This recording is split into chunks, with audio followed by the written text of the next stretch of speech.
Well, good morning, millionaires. It is Friday and it is the end of the week. What have you done this week that helped you to recognize who you are? So many times we've gone through so many situations that's gone in our lives and it stopped us from becoming who God has created us to be. So let's wrap up what we've talked about this week. This week, we asked you a question that sounds simple, but it has the power to confront everything that you have believed about yourself. And that question that we asked you on our last session was, who do you say that you are?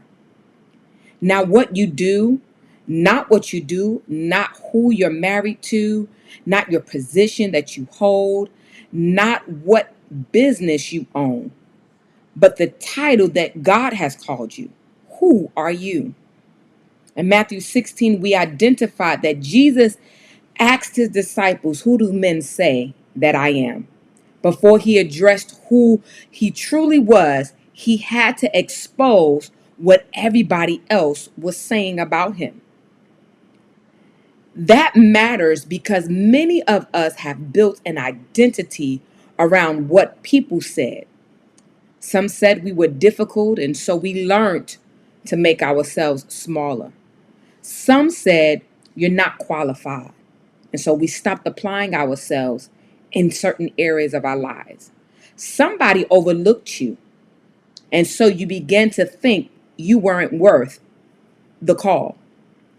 Some things in your life failed and you felt like you was a failure. You felt like you just wasn't adding up.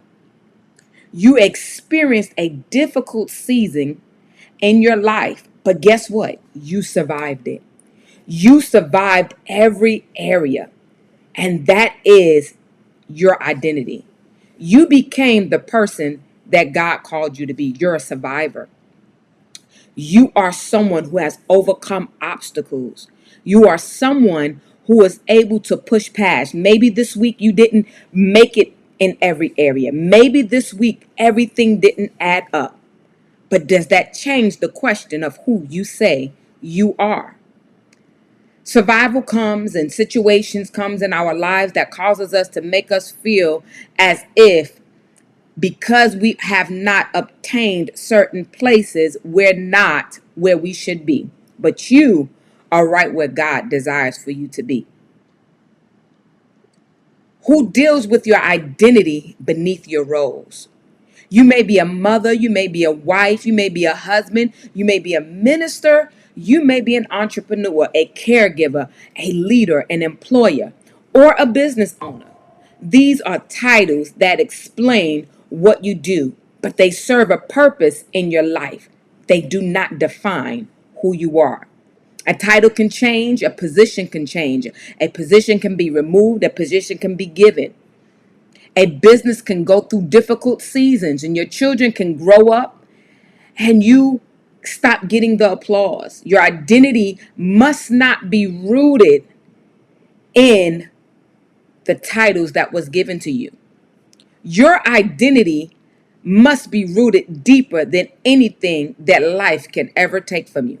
In Ephesians 2 and 10, we realized and we talked about what God had made us. We are God's workmanship and we were created for good works.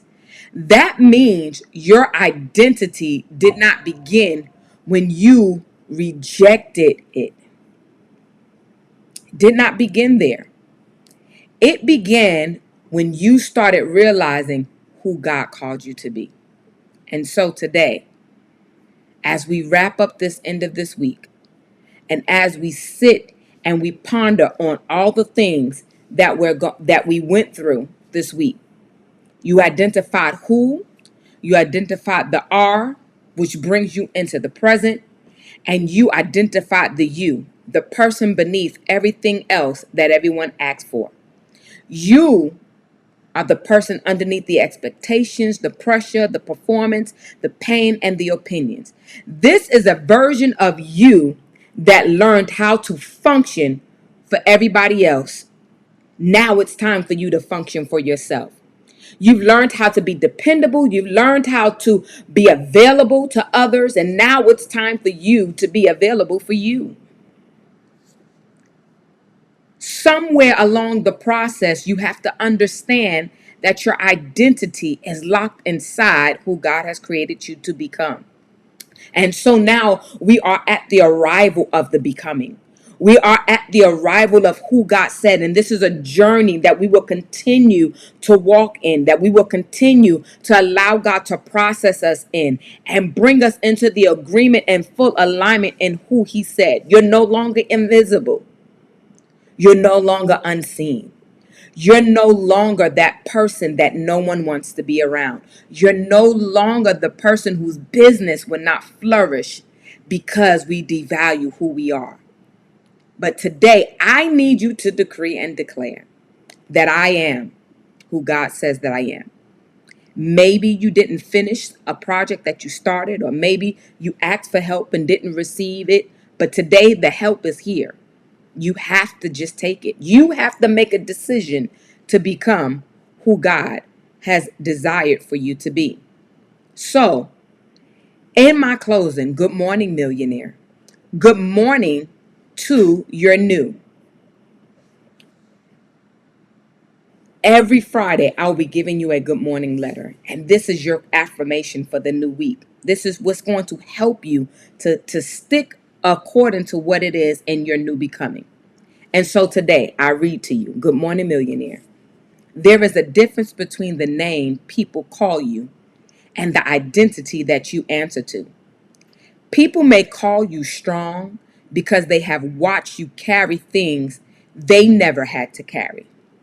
They may call you dependable because you have always found a way to show up. They may call you gifted, successful, difficult, quiet, emotional, powerful, intimidating, or resilient. But none of those words, whether positive or negative, are complete enough to define who you are. You are more than the version of you and the people that you have experienced. You are more than the role that you play in their lives. You, fellow reader, fellow person that is listening to this, you are more than what you produce and what you provide. You are more than the things that you fix, manage, or endure. Somewhere along the way, you may have been mistaken and being needed for being known. You have become so committed to showing up for everybody else that you stop asking whether the person underneath all of this responsibility was still alive. You moved with the mechanics. You're still dreaming, you're still healing, and you're still becoming. You knew how to answer when someone called mom. You knew how to answer when someone called wife or husband. You knew how to answer when the church needed a worker, the client needed a solution, the family needed help, or the business needed saving. But when life asked, "Who are you?" you may not have known to respond without listening to everything that you do. That does not mean you have lost yourself forever. It means it's time to become reacquainted with the person God created before life taught you to perform. Your identity did not begin with rejection. It did not begin with the divorce, the disappointment, or the failures, or even the financial struggles. Not even the diagnosis that left you so heart drenching, or the betrayal that made you feel like you couldn't make it again. Not even the delay, because sometimes a delay is not God's no. It is just a delay to set you up for what's to come. Those experiences may have shaped parts of your story, but they did not have the authority to name you. You have been overlooked, but you are not invisible. You may have been mistaken, but you're not a mistake. You may be rebuilding, but please know that you're not behind. You may still be healing, but understand you're not broken beyond use. You may be uncertain about the next step, but you are not without purpose. There is still value in you. There is still vision in you. And there is still an assignment attached to your life. This day, I decree over you that there is still something in your hands worth multiplying. Come on and think about it. Becoming does not require you to manufacture a new identity. It requires you to stop agreeing with the false settings that someone else has made. It requires you to notice the words you use when you describe who you are. It requires you to confront the labels that came from the pain, the fear, and the comparison that others have limited and placed upon you. It requires you to make decisions from the truth, even when the truth feels unfamiliar. The real you may require boundaries. That's a good place right there. I said the real you may require boundaries that the survival version of you was afraid to set. The real you may require discipline where the wounded versions of you kept making excuses. The real you may require rest after years of believing your value was connected to exhaustion. And the real you may require visibility after spending years making yourself small so other people could remain comfortable. The real you may require obedience, structure, accountability, healing, and responsibility. This is what becoming looks like. It's not perfect, it's agreement and alignment. One honest decision at a time. This weekend, I want you to pay attention to the identity behind your decisions.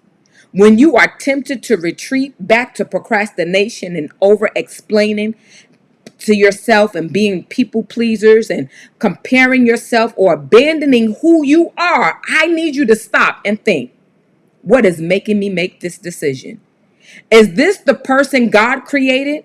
Or is this the pain trained to become the other person that they desire? You do not have to continue answering to a name God never gave you.